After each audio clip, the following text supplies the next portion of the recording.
my first car was like an 87 Monte Carlo. And Georgie's mom, my oldest son Georgie, her uncle, they all were mechanics rebuilding lowrider cars. So I had a primer, Joey. Oh, it had the luxury edition headlights. You know, I was a cholo back then. It was Did your car bounce? Nah, I was No fucking hydraulics. like that. Nah, I only had it for like 8 months because the fuel exhaust was too fucked up, and I didn't really know about that shit. And my girl was like, "I'm getting fucking headaches sitting in this car." Well, my comedy car had the exhaust. Yeah. I had to pull over and take a nap every hour on the hour. I'd write a suicide note. I was like, Brody, I was all fucked up. I had to drive one night from Northern Oregon to Seattle. It was a 4-hour drive. In that? It took me 9 hours. That was a terrible. It's the reason why I drive a Subaru today is because it's the best car I could drive for the money. Mm-hmm. And number two, it's safe too, right? it's real safe. I know what I do to cars. I got you. What I did to cars from 1979 to 1990 was just absurd. Not even putting oil, not giving a fuck. I took care of them because I paid for the cars. But the dents, okay. the crashes, the blown up fucking the thing that spins, Timing belt. Yeah. I blew up cars. 20 that I remember. And there's got to be another 10 that Jesus, I don't remember. I get in cars with you all the time. I had the worst luck with cars. I had a car light on fire by itself. Yeah, one of my cars lit on fire The too. first car I broke, the engine blew. Another time I had a van that got caught in electrical wire on the street. Only that could happen to an idiot like me. When it snows in New Jersey, you lose the traction. And I wanted to make a U-turn on the hill. Oh. And the fucking bumper of the car got caught in the electrical wires. The reason why I'm still alive is through the grace of God. And you know me with the radio blasting, trying to pull, and the tires and fires coming. Yeah. And dog, I went on. I'm like, holy shit! Thank God there's 3 kids coming by, and I had like $4 in my pocket, and they helped me take it out, pull the van back, and undo that. That van, I think, blew up somewhere. You know how many people I worked for gave me cars, and their cars were great. Like and nothing. then you just dug them I out got there. like a hoe. My foot is the size 13, and it's heavy. Shit. I'll never forget. I worked for a car dealer. I worked for 2 car dealerships back to back that I had to quit because I blew up their cars. No way, just for driving them home? There was a used car lot that I took the car to Wyoming in the snow, dog.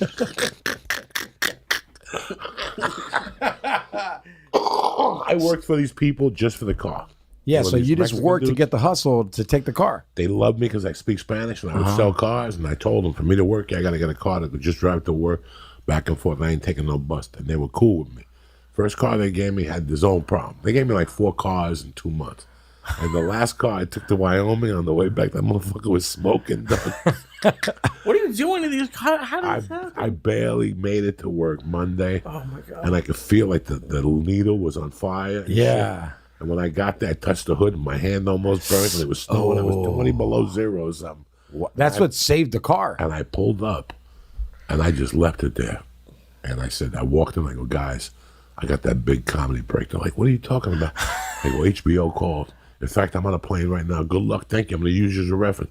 They're like, thank you, man. Where's the key? I go, did you fill it up? Yeah. I pulled off. Like 20 minutes later, my page was going off. Come back. What'd you do to this fucking car? So I was blown. Then I went to work at a Jeep Eagle place. Imagine when they went to go touch the hood, dog. Bro, I went to work at a Jeep Eagle place. And they put me in a brand new fucking car. I went again to do comedy up in Vail or something one night. I had to sleep on the side of the street. She didn't put you up. I just pulled over to the side of the road and put the heat on. Comedy clubs didn't give like features. That wasn't a comedy club. It was a one-nighter up in the mountains. Okay. And they gave the feature and the headline. They told me when I took the gig, but I still took it just to be a hardhead. Yeah. I took the gig just to work, and I'll never forget starting the car in the morning and it was like 10 below, and I started the car and all warming, and I was running late for work, and all of a sudden I hear, and the fucking whatever, the Oh, you're talking the serpentine belt now, that big one that goes on big all. belt Yeah. snapped. And Oh yeah. I called him. I was running late, and I made up a story. And I just finally go, listen, I quit your cars and van. Like, what the fuck is it doing? I mean, I just had horrible luck when I got to Boulder. I didn't have a car. The deli zone, the dealership, the Honda food place lent me that delivery car. They were so kind. They would close the shop at 8. And I would come at a quarter after 8. And they go, we don't want to leave the car out. Take it. And I would go do comedy with that car at night. That's how fortunate I've been. Hell yeah. And I would run to different places. The last night I drove that car, the lights blew out. Then I bought an Acura. I thought I was Johnny Bananas. I bought an Acura. That car is still laying somewhere on some side of the fucking road. I was going to a Denver Nugget game, and the rim broke. Jeez. So I had to go to the Wolf, Mike Kessler, give me the keys to the dealership so I could steal a car from the lot, bring it to my house, take the rims off and the tires, put it on my car, and then bring that car back with the fucked up rims. Yeah. Guys, I've done it all. Wow, those are all OG crimes. In 94, I bought a fucking... What was Toyota? Nissan. Oh, Sentra. It was, before Toyota Nissan, Celica. What was it before it was Nissan? Datsun? It was a Datsun B210. Yeah. That motherfucker was tough as nail. That was my first real comedy road car. It was reliable. That car got me from I bought it with 150,000 miles, dog. Whoa. And that car was mint. That car gave me another 100,000 for a year, and hard. The only thing that happened to that car with me was the frame broke in Nebraska. That was it. And then finally in Seattle, I crashed into a car. So I was driving to the contest, and I was going uphill. And there was a dude, and I rear-ended him. And he came out, bro, I just bought this car. He had just bought it. He had just drove it off the lot. Oh. We exchanged numbers. I never heard from him again. Did you give him the real number? Yeah, I gave him the real VIN number, my insurance. I told him my insurance. I made up some insurance information. I was gonna say, did you have insurance? Yeah, no.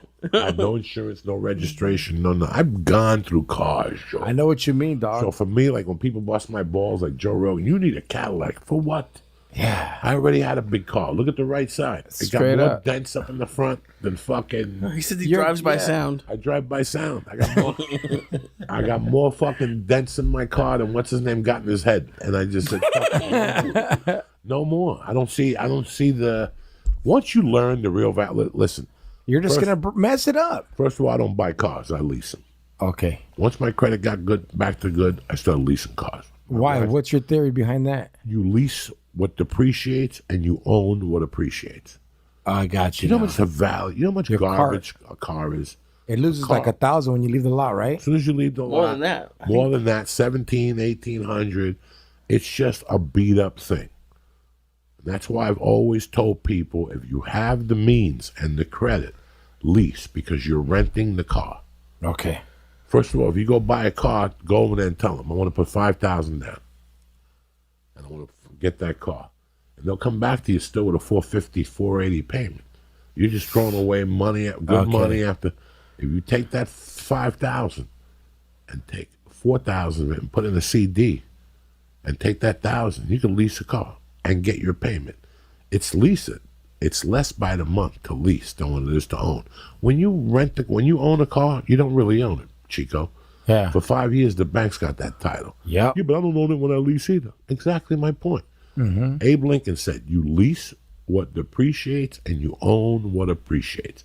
What appreciates? A house, real estate, stocks, bonds. A car just goes backwards from the time you buy it. Unless you have a Toyota or a Subaru in Colorado. Once the snow touches the ground, your car goes up in value $1,000.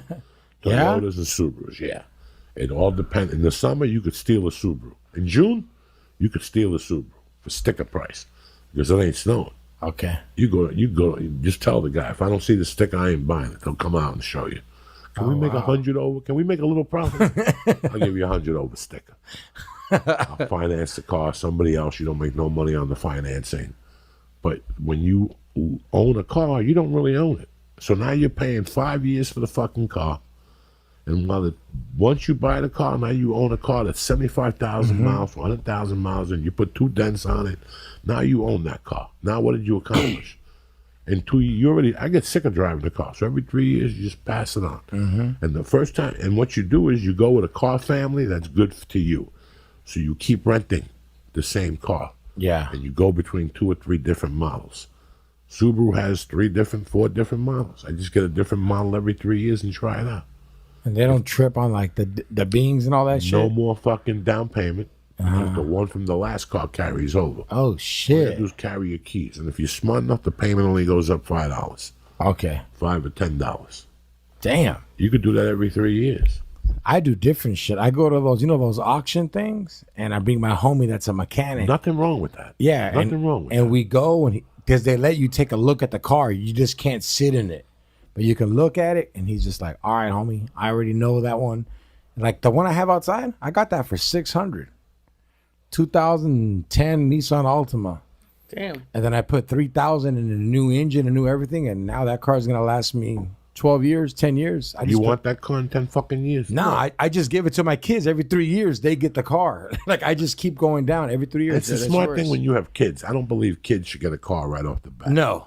Like I should have never got a new car off the bat. A lot of people shouldn't. You should give a kid a $400 car, let them dent it, fucking put rotten apples in there.